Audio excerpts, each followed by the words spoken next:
بہت پرانی بات ہے، ایک دور افتادہ سلطنت نورستان میں ایک انصاف پسند بادشاہ حکمرانی کرتا تھا۔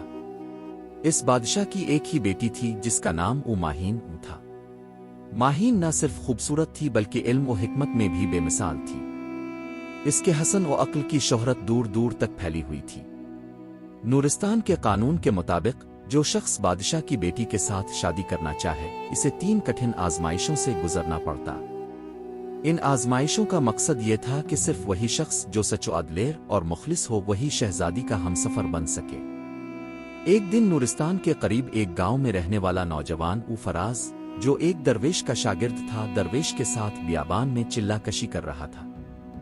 فراز نے خواب میں دیکھا کہ وہ ایک محل کے دروازے پر کھڑا ہے اور ایک آواز آتی ہے، تو آزمائش کے لیے چن لیا گیا ہے، دل کی سلطنت تیری منتظر ہے۔ درویش نے خواب کی تعبیر کرتے ہوئے کہا، فراز تیری رکو آزمائشوں کا بلاوا آیا ہے۔ تا وہ شخص ہے جو محبت کے راستے سے بادشاہی حاصل کرے گا، مگر راستہ کانٹوں سے بھرا ہوگا۔ فراز نے درویش سے اجازت لی اور نورستان کی طرف روانہ ہو گیا۔ جب فراز شاہی محل پہنچا اسے پہلی آزمائش کا سامنا کرنا پڑا۔ ایک خالی کمرہ اس کے سامنے تھا اور دروازے پر لکھا تھا، سچائی کے بغیر دروازہ نہیں کھلے گا۔ کمرے میں ایک شیشے کا صندوق رکھا تھا جس پر ایک آئینہ لگا تھا۔ اس میں ہر آنے والے کی اصلیت ظاہر ہوتی تھی۔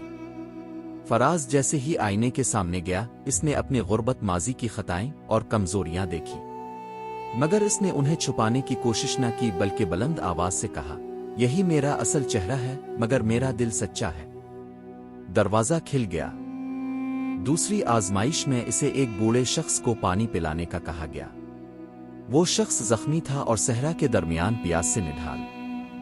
فراز کے پاس صرف ایک مشکیزہ پانی تھا جو اس نے سفر کے لیے بچایا تھا۔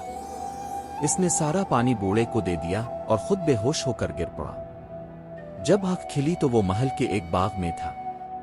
بادشاہ کی بیٹی ماہین اس کے سامنے کھڑی تھی۔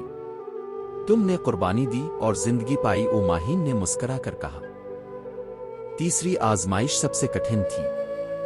فراز کو حکم دیا گیا کہ وہ 3 سال نورستان کی حفاظت کرے بغیر کسی صلے مال امید کے۔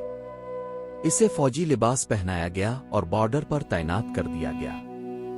ان 3 سالوں میں اس نے سردیاں، جنگیں، بھوک، بیماری سب کا سامنا کیا۔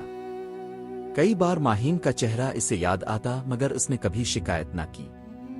اس کی وفاداری پر کوئی سوال نہ اٹھا سکا۔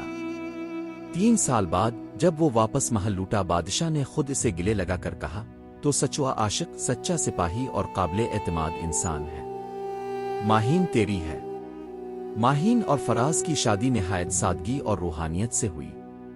یہ شادی صرف 2 دلوں کا میل نہیں تھی بلکہ 2 روحوں کا اتحاد تھا۔ دونوں نے نورستان کی ترقی کے لیے کام کیا۔ ماہین نے تعلیم عام کی اور فراز نے غریبوں کی مدد کے لیے بیت المال قائم کیا۔ سالوں گزر گئے مگر نورستان کی رعایا آج بھی فراز اور ماہین کو یاد کرتی ہے، جو محبت، قربانی، وفاداری اور سچائی کی زندہ مثال بنے۔